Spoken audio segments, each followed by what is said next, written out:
এই নামাজ সম্পর্কে আমরা সকলেই পরিচিত।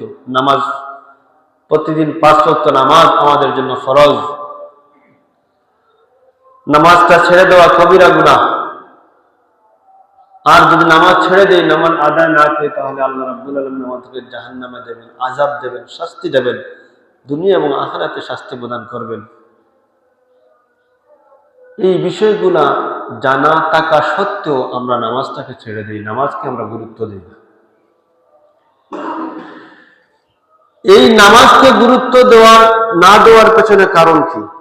এই নামাজকে গুরুত্ব না দেওয়ার পেছনে কারণ হলো, আমাদের পরিবার থেকে আমাদেরকে শিক্ষা দেওয়া হয় না, আমাদের পরিবার থেকে আমাদেরকে তাগিদ দেওয়া হয় না, আমাদের পরিবার থেকে আমাদেরকে চাপ দেওয়া হয় না নামাজ আদায় করার জন্য, আমাদেরকে গুরুত্ব দেওয়া হয় না। অথচ দুনিয়ার জমিনে যত আমল রয়েছে, সমস্ত আমল সমূহের মধ্যে এই নামাজটা হচ্ছে সর্বোত্তম আমল। সম্মানিত হাজিরিন, আল্লাহর হাবিব সরকারে কায়নাত রাসূল আকরাম সাল্লাল্লাহু আলাইহি ওয়াসাল্লামের পবিত্র দরবার শরীফে সাহাবায়ে কেরামগণ আরজ করলেন, আল্লাহর রাসূলের খেদমতে পেশ করলেন, আইয়ুল আমালু আফদালুন। সাহাবায়ে কেরাম আল্লাহর রাসূলের নিকট জানতে চাইলেন, ইয়া রাসূলুল্লাহ, ইয়া হাবিবাল্লাহ, আমল সমূহের মধ্যে সর্বোত্তম আমল কোনটি?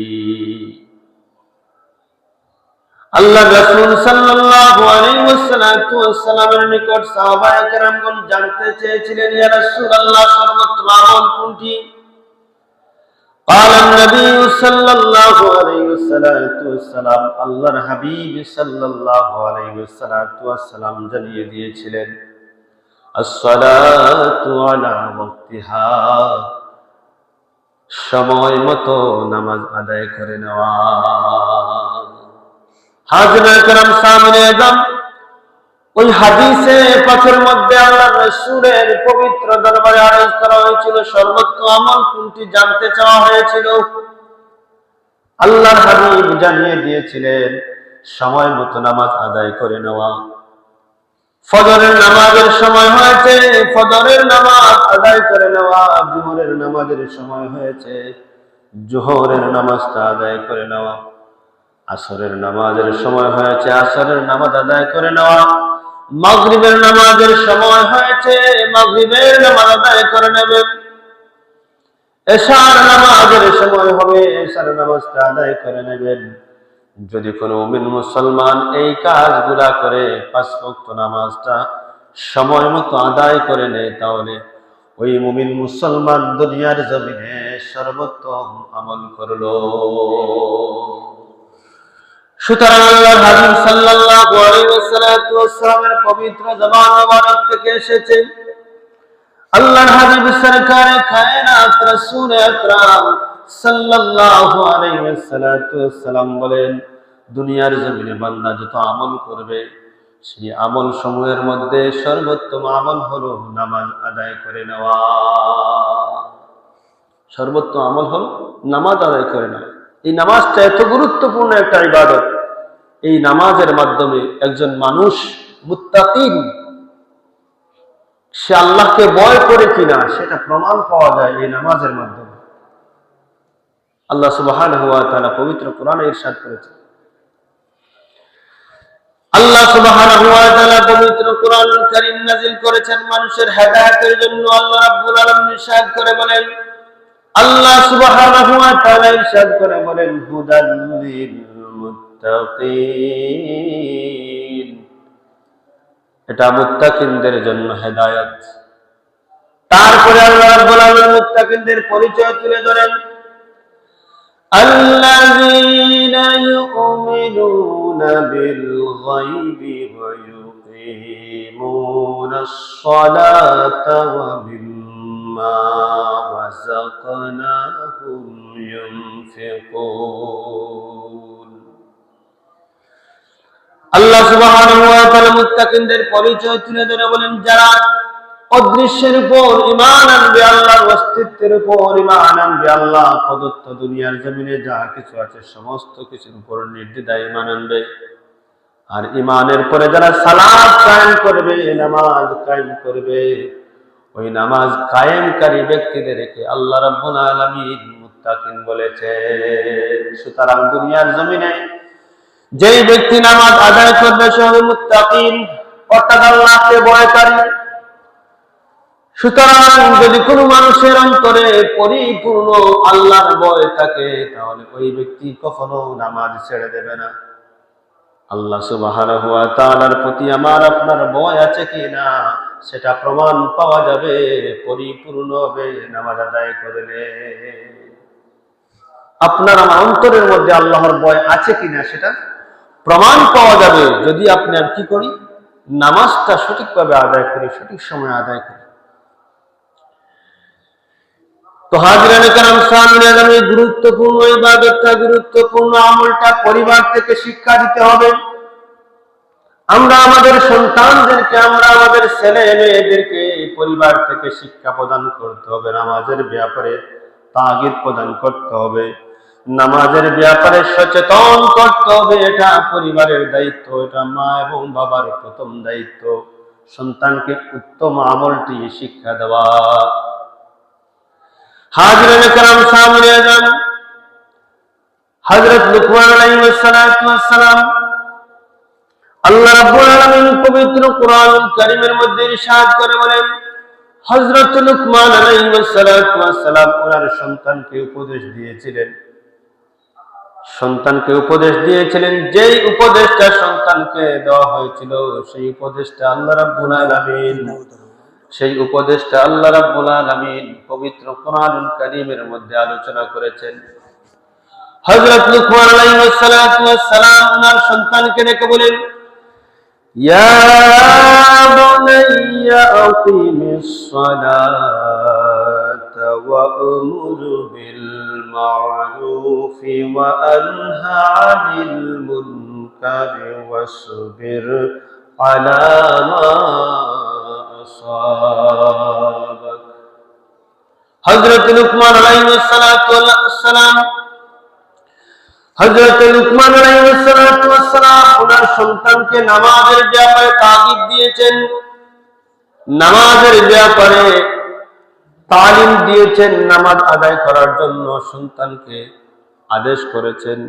এটা আল্লাহ রাব্বুল আলামিনের কাছে পছন্দ হয়েছে বিদায় আল্লাহ সুবহানাহু ওয়া তাআলা হযরত লুকমান আলাইহিস সালাতু ওয়াস সালামের এই আলোচনাটা পবিত্র কোরআনুল কারীমের মধ্যে করেছেন। যিনি বলুন সুবহানাল্লাহ। সন্তানকে উপদেশ দিয়েছিলেন হযরত লুকমান আলাইহিস সালাতু ওয়াস সালাম, বলেছিলেন, আকিমিস সালাত, হে আমার সন্তান, হে আমার বৎস, তুমি নামাজ কায়েম করো। নামাজ কায়েম করার কথা আদেশ করেছিলেন, আল্লাহর কাছে সেটা পছন্দ হয়েছিল। আল্লাহ রাব্বুল আলামিনের কাছে পছন্দ হয়ে যাওয়ার কারণে আল্লাহ তাআলা হযরত লুকমান আলাইহিস সালাতু ওয়াস সালামের এই ওয়াজটা, এই কথাটা, এই উপদেশের বাণীটা পবিত্র কোরআনুল কারীমের মধ্যে স্থান দিয়েছে, এত সম্মান দিয়েছে। সুতরাং দুনিয়ার জমিনে মা বাবা সম্মানিত হয়ে যাবেন, দুনিয়া এবং আখিরাতে মা বাবা সম্মানিত হয়ে যাবেন, আল্লাহ রাব্বুল আলামিনের কাছে শ্রেষ্ঠ মা বাবা হিসেবে পরিণত হয়ে যাবেন যদি মা এবং বাবা সন্তানকে দুনিয়ার জমিনে নামাজের প্রতি আহ্বান করে। এটা আমাদের দায়িত্ব। এটা কি আমাদের দায়িত্ব? আমাদের সন্তানদেরকে নামাজের প্রতি আহ্বান করা আমাদের দায়িত্ব। এটা আল্লাহ রাসূল সাল্লাল্লাহু আলাইহি ওয়াসাল্লাম হাদিসে পাকের মধ্যে এটা আলোচনা করেছেন। হাদিসে পাকের মধ্যে আল্লাহ রাসূল সাল্লাল্লাহু আলাইহি ওয়াসাল্লাম বলেছেন, قال النبي صلى الله عليه وسلم علموا الصيام ب7 سنين علموا الصبيان ب7 سنين। যখন তোমাদের সন্তানের বয়স 7 বছর হবে, সেই 7 বছর বয়সে তোমরা তোমাদের সন্তানদেরকে নামাজ শিক্ষা দাও। সন্তানদেরকে নামাজ শিক্ষা দেওয়ার জন্য বলা হয়েছে। আল্লাহ রাসূল সাল্লাল্লাহু আলাইহি ওয়াসাল্লাম বলেছেন, যখন সন্তানের 7 বছর হবে তখন সন্তানকে নামাজ শিক্ষা দাও। এই 7 বছর বয়স থেকে তাকে অভ্যস্ত করে নিলে ওই সন্তান বড় হয়ে কখনো নামাজটা ত্যাগ করবে না। যদিও কখনো নামাজ ছেড়ে দেয়, ভুলক্রমে ছেড়ে দেয়, শয়তানের ওয়াসওয়াসার মধ্যে পড়ে ছেড়ে দেয়, তাহলে কুল্লি শাইইন ইয়ারজি ইলাইহি, এটা বলা হয়েছে প্রত্যেকটা জিনিস, প্রত্যেকটা বস্তু তার মূলের দিকে ধাবিত হবে। অর্থাৎ মূলে যদি আপনি আপনার সন্তানকে নামাজের শিক্ষাটা দিয়ে থাকেন, তাহলে যদিও সে কি করে শয়তানের ওয়াসওয়াসের মধ্যে পড়ে গিয়ে নামাজ ছেড়ে দেয়, কিন্তু একসময় সে সংশোধন হয়ে যাবে, আবার সে নামাজ আদায় করা শুরু করবে। এজন্য আমাদের সন্তানদেরকে ছোটবেলা থেকে শিক্ষা দিতে হবে নামাজ। তো হাজিরিন কিরাম, সামিঈন আযম, এই নামাজটা হচ্ছে ইবাদত সমূহের মধ্যে, আমল সমূহের মধ্যে সর্বোত্তম আমল।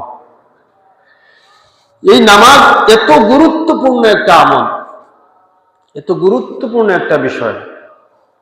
এই নামাজের সাথে সম্পৃক্ত যতগুলা বিষয় আছে, নামাজ পড়তে হলে, নামাজ আদায় করতে হলে আপনাকে আমাকে যে সমস্ত কাজ করতে হবে, ওই সমস্ত কাজগুলা আল্লাহ রাব্বুল আলামিন ওই সমস্ত কাজগুলোর মধ্যে ফজিলত দিয়ে দিয়েছে। একজন মানুষ নামাজ আদায় করবে, নামাজ আদায় করতে হলে প্রথমে আপনার আমার সন্তানকে আমরা নামাজের যে আহকাম আরকান 13টি ফরজ রয়েছে, সেই 13টি ফরজ সম্পর্কে আমরা আমাদের সন্তানদেরকে জানাতে হবে। আমরা তো বসে থাকি যে হুজুররা শিক্ষা দেবেন, হুজুররা শিক্ষা দেবেন, এই আশায় আমরা বসে থাকি। না, এটা হুজুরের দায়িত্ব না, দায়িত্ব হচ্ছে মা এবং বাবার। আপনি সন্তান জন্মদান করলেন, আর যদি তাকে সঠিক শিক্ষা দিতে না পারেন, তাকে যদি সঠিকভাবে লালন পালন না করতে পারেন, তাহলে আপনি এই সন্তান জন্ম দেওয়ার পেছনে কারণ কি? সন্তান যেহেতু জন্ম দিয়েছেন, তখন আপনার আমার, আমরা যারা মা এবং বাবা, আমাদের প্রথম এবং প্রধান দায়িত্ব